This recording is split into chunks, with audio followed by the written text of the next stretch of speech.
இப்போ பாட்டாளி மக்கள் கட்சி தமிழ்நாட்டில் ஒரு வலிமையான கட்சி என்று பேசப்பட்ட நிலையில் இப்போ ஏற்பட்டிருக்கிற ஒரு நெருக்கடி, ஒரு குழப்பமான சூழ்நிலையில் நான் மன உளைச்சல் வேதனைப்படுறது மாதிரியே எங்கள் கட்சியில் இருக்கிற பொறுப்பாளர்கள், அடிமட்டத்தில் இருக்கிற கீழே இருக்கிற எல்லாருக்கும் கடுமையான பாதிப்பு.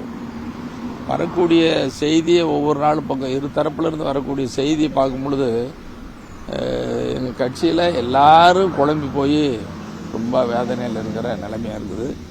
இது மாறணும், மீண்டும் பழைய நிலைமைக்கு வரணுங்கிறது தான் என்னுடைய விருப்பமாக ஆசை. எங்கள் இயக்கத்தில் இருக்கிற எல்லாருடைய ஆசையும் அதுதான். அதனால் இதுக்கு தீர்வு என்ன, முடிவு என்னென்னா, இருவரும் ஒரே இடத்தில் அமர்ந்து பேசி அவங்களாம் முடிவு பண்ணால் ஒழிய வேறு தீர்வே ஏற்படாது. எல்லாம் பேசி பார்த்தாச்சு, சொல்லி பார்த்தாச்சு, என்ன நடக்க போகுதுன்னா இப்போ இருவரும் பேசி என்ன தீர்வு முடிவுங்கிறத அவங்க தான் வெளியிடணும். அப்படி ஒரு முடிவு வெளியிட்டாங்கன்னு வச்சுக்கோங்க, பாட்டாளி மக்கள் கட்சி வேகமாக பழைய நிலைமைக்கு மேலே கிளம்பிடும், தேர்தல் சந்திக்கலாம்.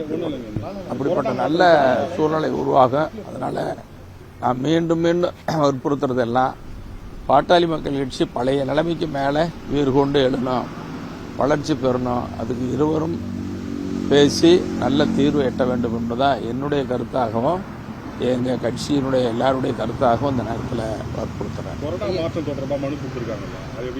கொறடா மாற்றுறதாக ஒரு மனு கொடுக்கப்பட்டு நேத்திக மருத்துவரையாவும் ஒரு கடிதம் கொடுத்துருக்காரு. இந்த கொறடா பிரச்சனை இன்னும் பிரச்சனை வராது, எதுவும் இருக்காது. இருக்கிறது இன்னும் ஓராண்டு கூட இல்லை, எத்தனை நாட்கள் சட்டமான அது ஒரு பெரிய பிரச்சனையாக வராது.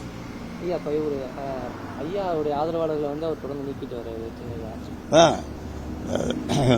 பொறுப்பில் போடுறது, நீக்கிறது, இங்கே வர்றது, அங்கே போகிறது, இப்படி மாறி மாறி நடந்துக்கிட்டு இருக்குது. இது ஒரு குழப்பத்தை தான் உண்டாக்குமே தவிர இது வளர்ச்சிக்கு அடிப்படையாக இருக்காது. இது ஒரு தீர்வாகவும் அமையாது. நிறைய கேள்விகள் உள்ள நடக்கிற பிரச்சனைகள்லாம் கேள்விகளாகவும் பதிலாகவும் சொன்னால் அது சரியாக இருக்காது. ஏன்னா ஒரு உட்கட்சி பிரச்சனை, அது முக்கியமானவர்கள். எங்கள் மருத்துவரையா 45 ஆண்டு காலம் சாதாரணமாக இல்லை, பட்டி தொட்டியெல்லாம் போய் சோறு தண்ணி இல்லாமல், தூக்கம் இல்லாமல் இந்த இயக்கத்தை வளர்த்தவர். அவர் இல்லைன்னா இந்த இயக்கமே இல்லை. இன்னைக்கு வன்னியர் சங்கமாக பாட்டாளி மக்கள் கட்சி என்ற அமைப்போ இன்னைக்கு தமிழ்நாட்டில் பேசப்படுற தவிர்க்க முடியாத ஒரு சக்தியாக மருத்துவரையா இல்லைன்னா இருக்காது. அப்போ அதனால் மருத்துவரையா வழியில் எல்லாரும் நடக்குன்னு ஆசைப்படுறாங்க. அதே நேரத்தில் எங்கள் மருத்துவர் சின்னையா அவர்களை இன்னைக்கு கட்சியில் முன்னிலைப்படுத்தியிருக்கிறோம். அவரை முன்னிலைப்படுத்தி முதலமைச்சர் வேட்பாளராக அறிவித்து அதுக்கு முன்னால் மத்திய அமைச்சராக இருந்து அவரை வலிமைப்படுத்தியிருக்கிறோம். அப்போ இந்த இரண்டு சக்திகளும் ஒன்றா சேர்ந்தாதான் மீண்டும் பெரிய வலிமையாக இருக்கும். இல்லைன்னா மறுபடியும் மிகப்பெரிய சோதனையை நமக்கு நலிவு தான் ஏற்படும். அதனால் அந்த நலிவு ஏற்படக்கூடாது, சோதனை போகணும். இப்படி மாறி மாறி பொறுப்பாளர் மாற்றுறது, போடுறது, நீக்கிறது ஒரு தீர்வு அமையாது. இது விரைவில் தீர்வு காணணுங்கிறது தான் நான் தொடர்ந்து அதுதான் வலியுறுத்திட்டு இருக்கிறோம். அதான் இப்படி ஒவ்வொரு கேள்விகளையும் நான் கேட்குறீங்க, கேள்விகள் கேட்க கேட்க அந்த பதில் சொல்றது ஒரு விரிசலுக்கு அல்லது மன வருத்தத்துக்கு, வேதனைக்கு தான் ஆளாக்குமே தவிர ஒரு தீர்வுக்கு வழி வராது. தீர்வு தான் முக்கியம். மற்றபடி கேள்விகளும் பதிலும் சொல்றது ஒரு நல்ல தீர்வு உண்டாக்காது, அது நல்லதாகவும் இருக்காதுங்கிறது என்னுடைய கருத்து. இன்னொன்று, இதில் எந்த கட்சியை நம்ம குறை சொல்லக்கூடாது, குற்றச்சாட்டு சொல்லக்கூடாது. அவங்க என்ன இப்போ நம்ம கட்சியில் இருக்கிறவங்களாம் ஒன்றா சேரணும், அதுக்கு இருவரும் ஒன்றா சேர்ந்து பேசினா மற்ற கட்சி என்ன வேலை இருக்குது? எந்த கட்சியும் தலையிட முடியாது. இதில் யார் இப்போ நாங்கள் சொல்கிறதோ அல்லது மற்றவங்க சொல்கிறதோ, எங்கள் கட்சியில் இருக்கிறவங்க சொல்கிறதோ அல்லது வேறு கட்சியில் இருக்கிறவங்க சொல்கிறாங்கன்னு சொல்கிறதெல்லாம் எடுபடாதது. அப்படி ஒன்றும் இல்லை.